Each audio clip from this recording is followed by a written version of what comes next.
Ginoo maanaa kaninyo. Manausab kanimo. Pagbasa gikan sa Santos nga Ebanghelyo sumala ni Mateo. Himayaon ikaw o Ginoo. Unya miingon si Jesus sa mga tao o sa iyang mga tinun-an, ang mga magtutudlo sa balaod o ang mga Pariseo mao ang may katungod sa paghubad sa balaod ni Moises.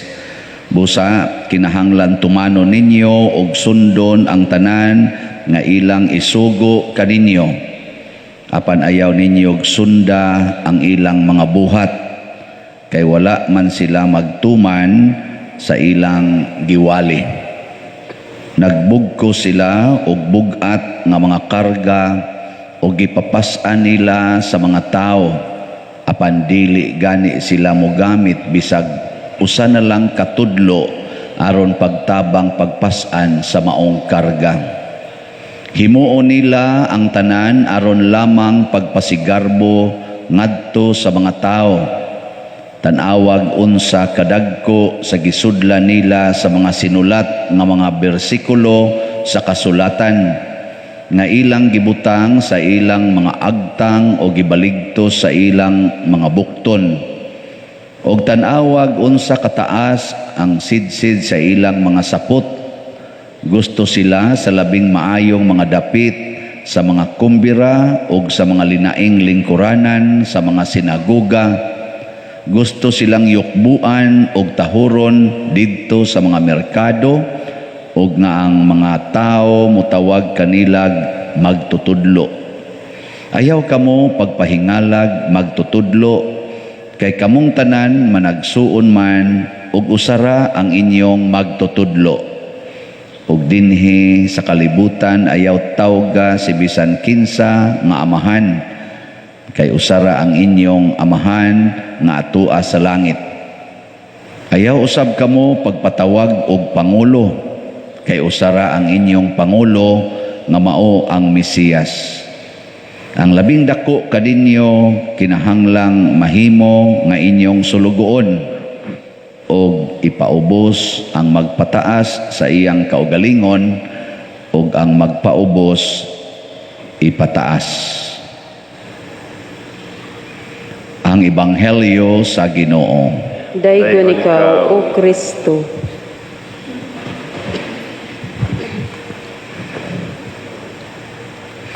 Hilabihan kanindot sa nahitabo sa kinabuhi ni Ruth. Kagahapon gihisgutan nga si Ruth mikuyog tungod kay nahigugma siya sa iyang ugangan nga si Naomi. Ningbiya siya sa ilang nasod or sa ilang katawhan aron mukuyog ngadto sa nasod nga dili niya kaliwat. Usa kini ka dako nga risgo. Pero pag abot niya didto, mamumuo sila, manghagdaw lang anang mga sobra sa pagpangani. Ang resulta, gipangasawa siya sa tag-iya sa uma. Dato si buos nga parinti sa bana sa iyang ugangan. So saop siya, mura siya mamumuo. Pero pangasawa, murabag namuo kas asinda nya di pagyud katagadiha nya ikaw pagyud gipangasawa sa sindiro, ganahan mo na drama kayo no.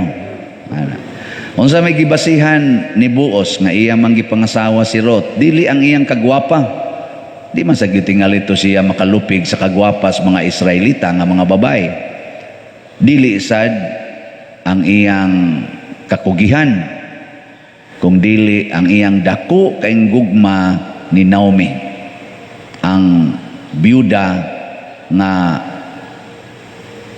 asawa sa parinti ni Boaz.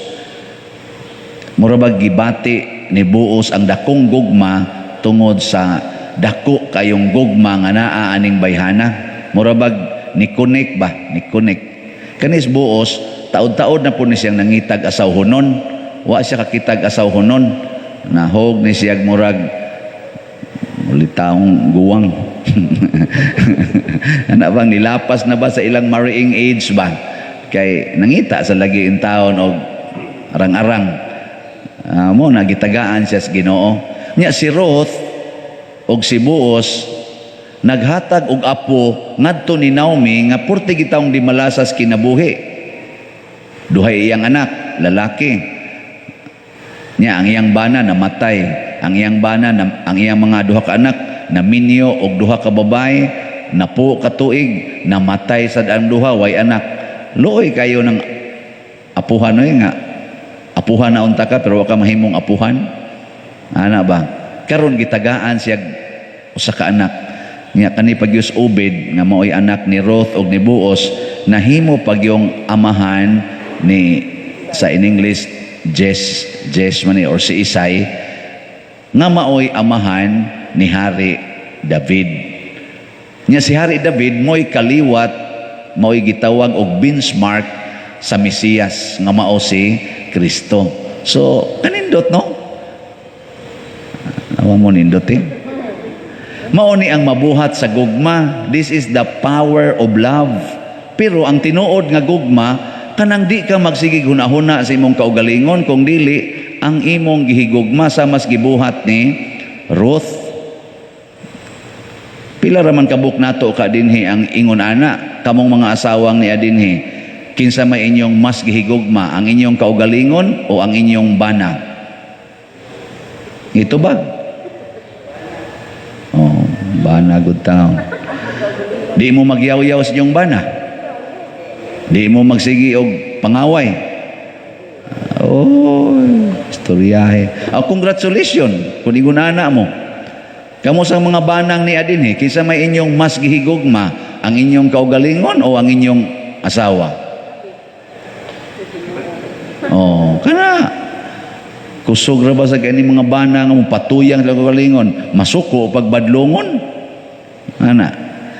Kana sa asawa pa lang nagbana, naghigugma ay man na.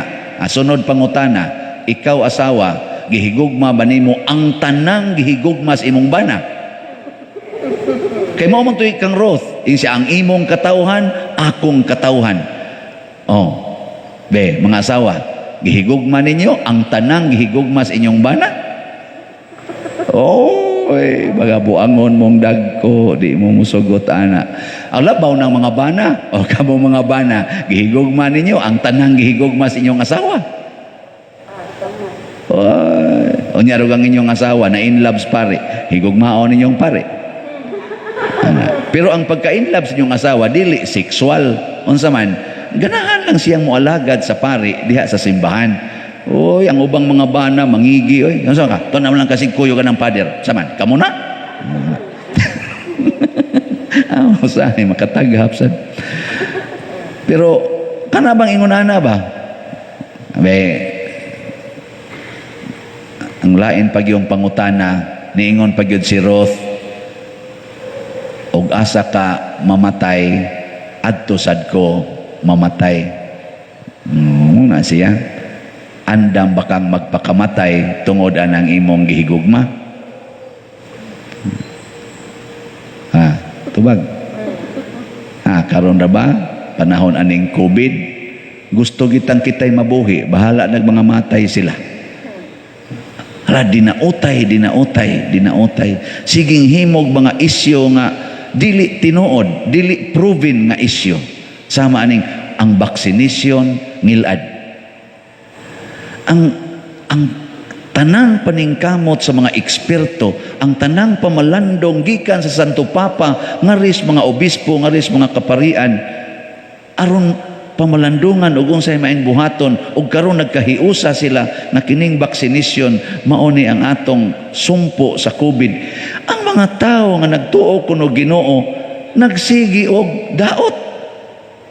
Ang ilang gustong tuhuan kanang gisulti nga wa gani tinuod nga pruiba.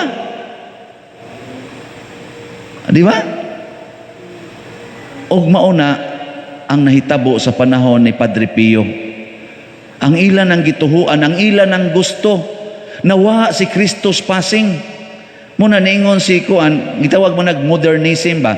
Kani magong modernism, reaksyon ni siya sa kadtong strikto kaayo nga period sa pangagamhanan, scholasticism. Kana bang kuangil ba kanang scholastic god kanang tanawar ko na nyo nga to sa mga eskwelahan, unsay role maogi role, pum pum, balaod ni balaod gani. Mauna sa una nya nawa na mas Kristo mo na ang motto ni Padre Pio pagkahimo niyang Santo Papa, ingon siya, let us restore all things in Christ. Pasabot ay mo pagsigig sunod anang inyong utok, ay mo pagsigig sunod anang inyong tawhanong pagbati, didto mo tan-aw ni Kristo.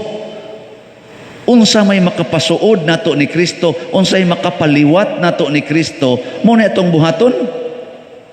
Bahala nagwa na ma-explain dihas doktrina, wa na mabutang sa Biblia ang makapasuod. Kamo karon suod mong Kristo. Ito ba? Si Kristo wa man to'y grado. Okay ra ninyo, di mo kapa-eskwela's nyo mga anak. Katulang doon ay anak. Hoy, karon ang paradigm pa eskwelaha gyud, unya nindot nga eskwelahan para sa iyang nindot nga kaugmaon. Nasuod pa katang Kristo anak o sa business world, murag investment. Ang anak gihimong investment. Ang paggastos mga anak para eskwelahan gihimong investment. Nawa sa passing ang holiness. Bisag wa kay grado mahimo biya kang balaan. Di ba? Unsa may gikinahanglan gid natong tao?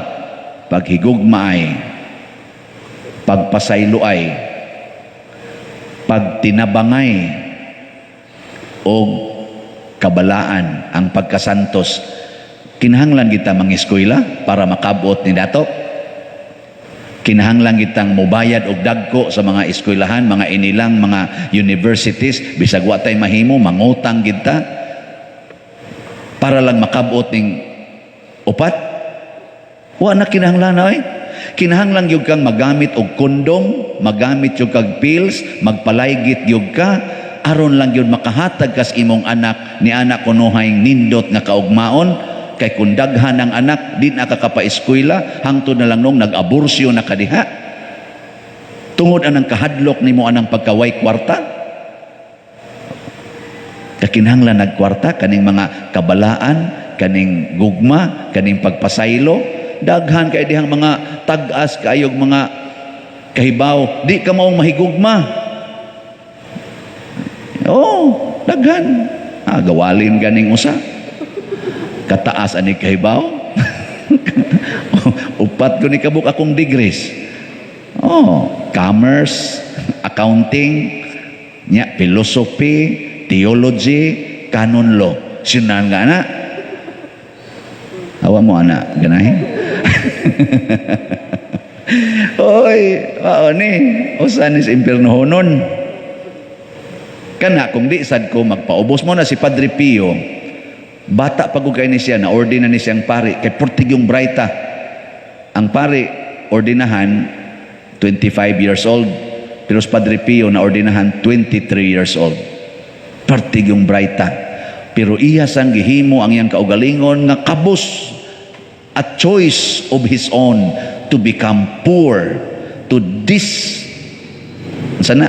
detach from all things and pleasures and worldly wealth. Isip Santo Papa, mao na iyang gibuhat, iyang gitan-aw si Kristo nga kabus, o gisunod niya ang kakabus, o gihigugma niya ang kinabuhi sa usa ka kabus. Mo nang suod kay silang Kristo, ang gilamdagan siyang Kristo unsay buhaton. Pero tungod aning iya sang mga pagtulunan karon, naa sad tay mga gitawag og gamayng tensyon sa atong simbahan. Naa say mga ultra kaning orthodoxy nga ang ilang gigamit nga mga basihanan sa ilang pag-react niining atong bag-ong pamaagi sa simbahan sugod sa Second Vatican Council. na may dako kayong reform nga nahibaw, di ba, sa una sa wapa ang Second Vatican Council in 1965 mga inaana mao na pagka-approve or 68 kanang ang pari magtalikod man no, kaabot pa mo ana o ana, patay na to tanan katong nakaabot ana. Ako ang kaabot ana pag human nato mga 1970s gi-implement ang resulta sa liturgical na reform sa Second Vatican Council, mag-atubang na ang pari. Ug daghang nisupak ani karon nga mga katusang mga Orthodox. Sa una ang atong wapa ang Second Vatican Council, Latin ra gyud ang misa. Tibuok kalibutan Latin, the language, the medium of the church. Latin. Pag humana sa Second Vatican Council, gitugot na ang translation to national and local dialects. Daghang ang nisupak ani karon. Hangtod na ning pagkalawat sa kamot. Sa una, magluhod gyud ka na dihay ka na ganing ludhanan palibot sa altar diri ingon ani ba kuralo na diha nya muluhod ka didto nya anaan kas pare wana ari wa ba gyud karon kay gitugot namang communion bayhan daghan sang nisupak ani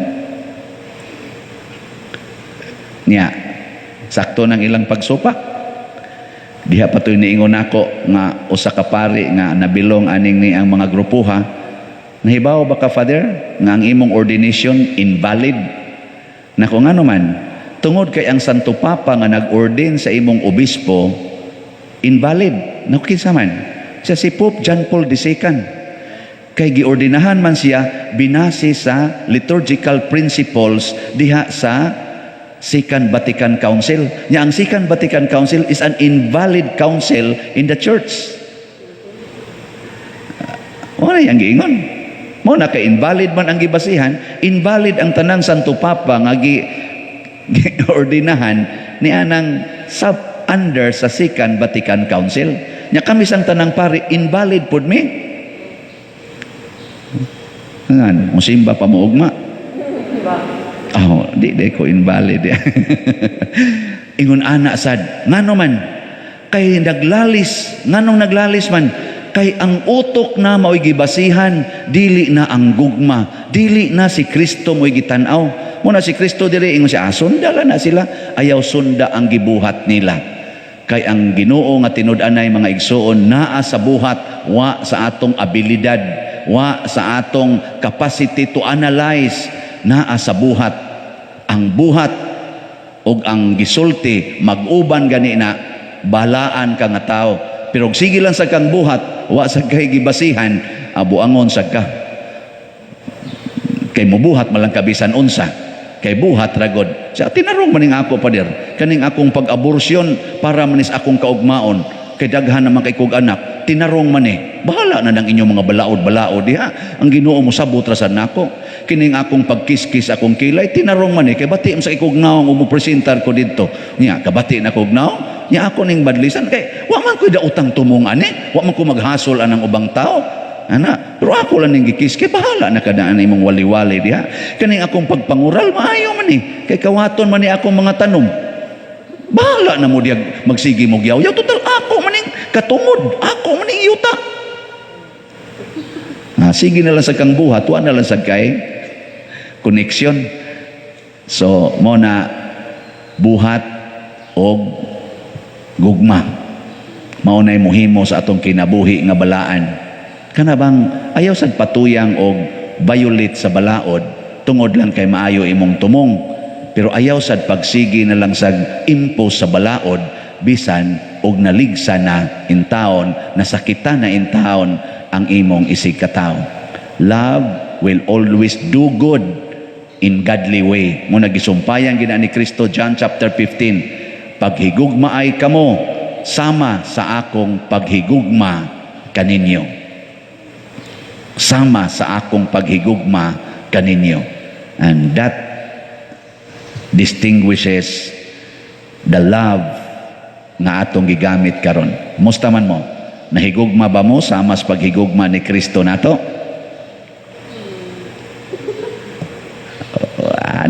tingog ay baligyaan na gani imong slots kapilin ha tag 1,000 dahil lagdoko sa nga na sana Father hisgutan na sana wa matakadunit diri wa man ay kasog wa ka mo donate basta nahigugma ka ay daghan kay nahigugma karon abutan ko kog kaadlawon sige basa sa text karon gani ni abot na gani ni og natong halin og 2,249 ka slots pakpak tayo. Matukod gining kapilinha ni Maria.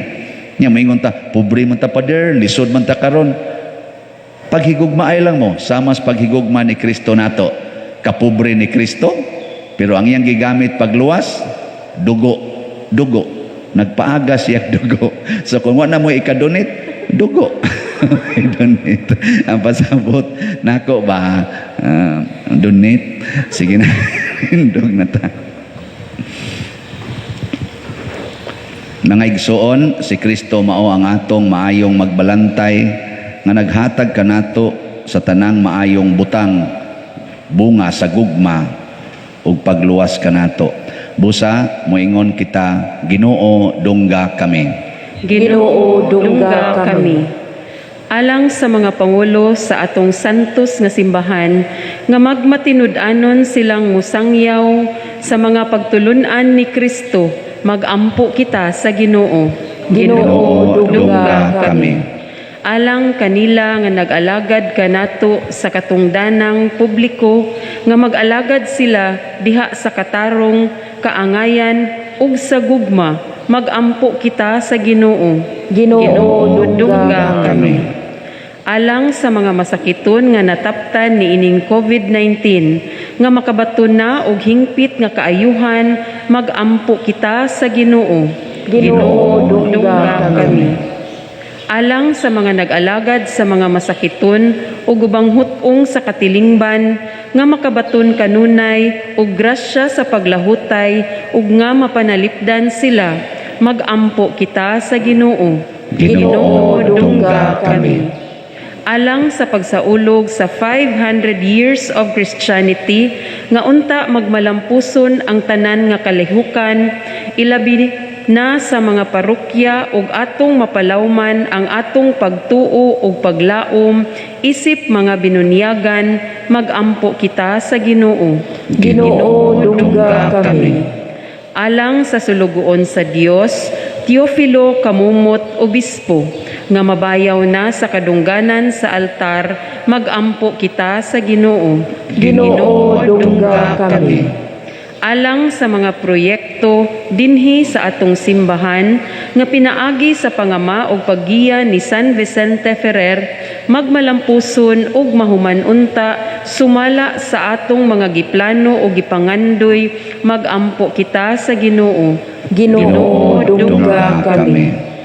Alang sa tanang mga benefactors ug donors sa atong simbahan nga mihatag og pinansyal ug lain-laing hinabang ug alang sa mga nagtrabaho dinhi sa atong mga proyekto nga hatagan unta sila sa Ginoo ug daghan pang mga grasya sa ilang kinabuhi, malikay sila sa mga kadautan ug mulampos unta ang tanan nilang mga paningkamot, magampo kita sa Ginoo.